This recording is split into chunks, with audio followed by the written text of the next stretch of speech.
Axel, den där killen som ser åt honom bara, det där ska stå.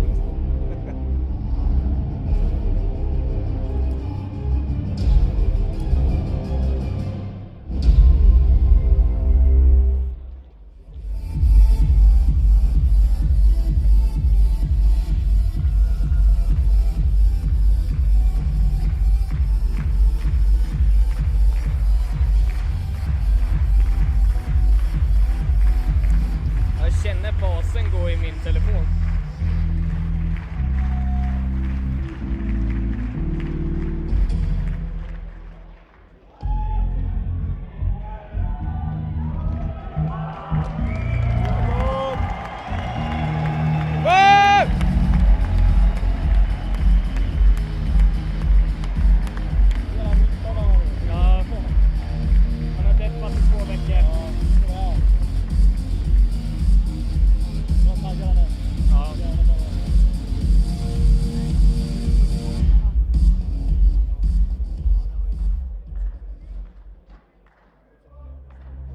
Fan vad bitig han är alltså. Han som sjunger och båda börjar bli riktigt stora. Vad sa du? Han och sjunger och båda blir riktigt stora. Mycket folk. Ja. Kolla bakom. Sjukt mycket.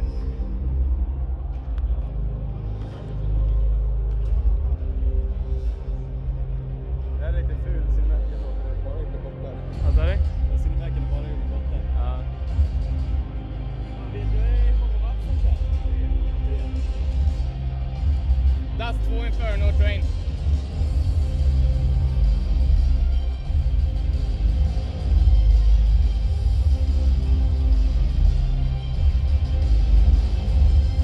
Alla jobbar Dreamhack. Ja.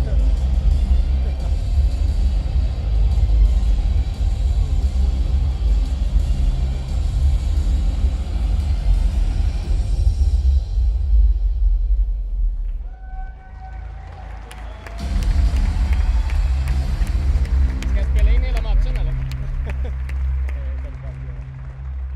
Det finns låt. Ja. Welcome to Sweden and welcome to Jönköping, the home of esports. We are live here in the studio at the Dreamhack SteelSeries Counter-Strike Go Championship. This tournament is held as part of the Dreamhack Winter Festival where 25,000 people have been coming through these halls over the past 3 days, and a lot of them are here to enjoy the biggest tournament in Counter-Strike Go history. We also have the biggest match in history of Counter-Strike coming up in just a short while. I'm BSL from the block, with me Sir Scoots and Thorin, and we're going to talk a little bit about this tournament where 16 teams have been chasing a $100,000 payday for the past days.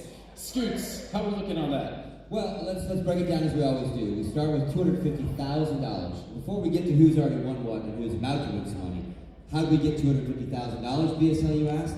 The fans of Counter-Strike Go and Valve have contributed to this prize purse. When I say fans, much like the Dota community and the stuff they're doing there with crowdfunding and helping teams, Valve has implemented esports cases. So you can play the game as you're randomly playing, box to drop, you then spend a couple bucks on a key, an esports key for that box.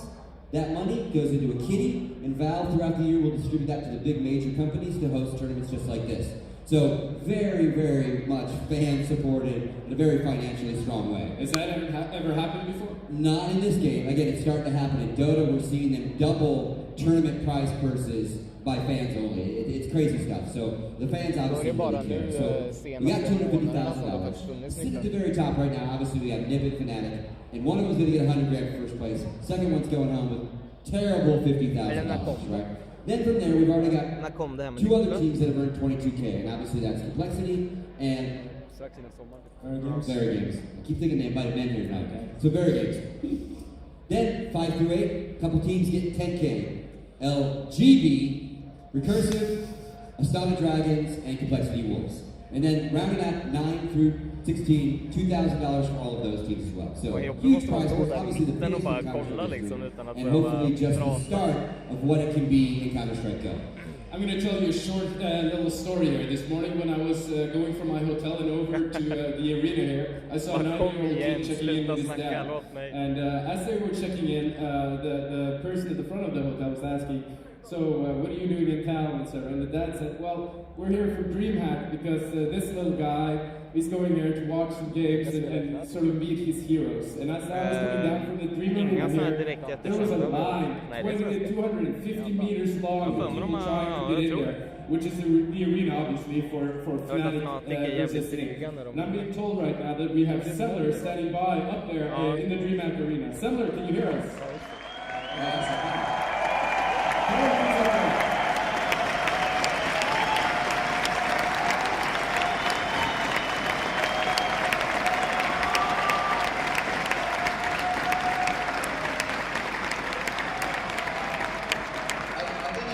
Tell that things are going pretty well here. Yes, I think we're all right. I think we have a packed house, Mister. This is a glorious sight. You guys here? This is why it's happening. It's awesome.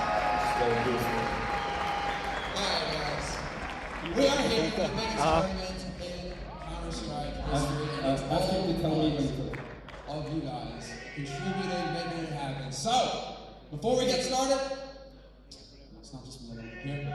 I'm gonna bring my co-host out here and we're gonna go ahead and have a little chat. Corey Dunn! Please.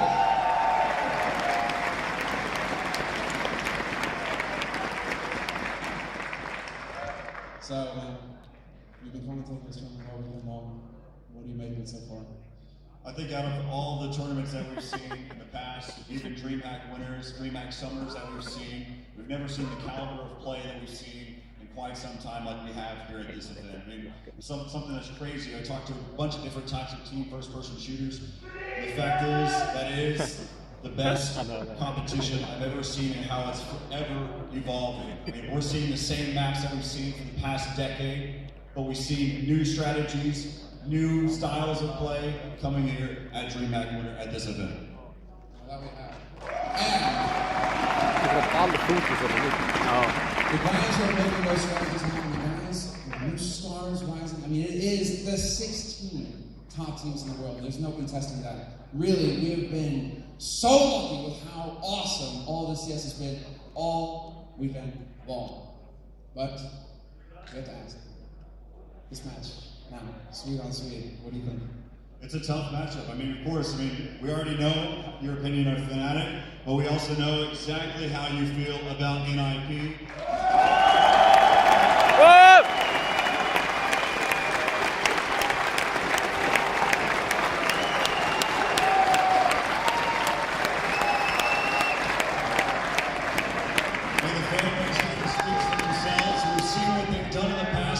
Go back a little bit. We've seen NiP take 90+ maps consecutively in a row once we first started Counter-Strike Global Offensive. So right there, that kind of speaks for itself over later years of CSGO. And FNATIC, I think they're a top team as well. They're definitely a top 4 in my book, and that's the reason why they're here in the grand finals against NiP. So a prediction, I'd love to give it to FNATIC, but we've seen what NiP can do. What the fuck? Jag kan ju zooma.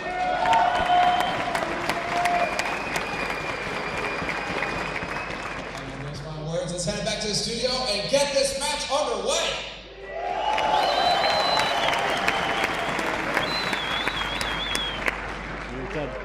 Va? Ja. Det går säkert utåt i Twitchen. Ruski!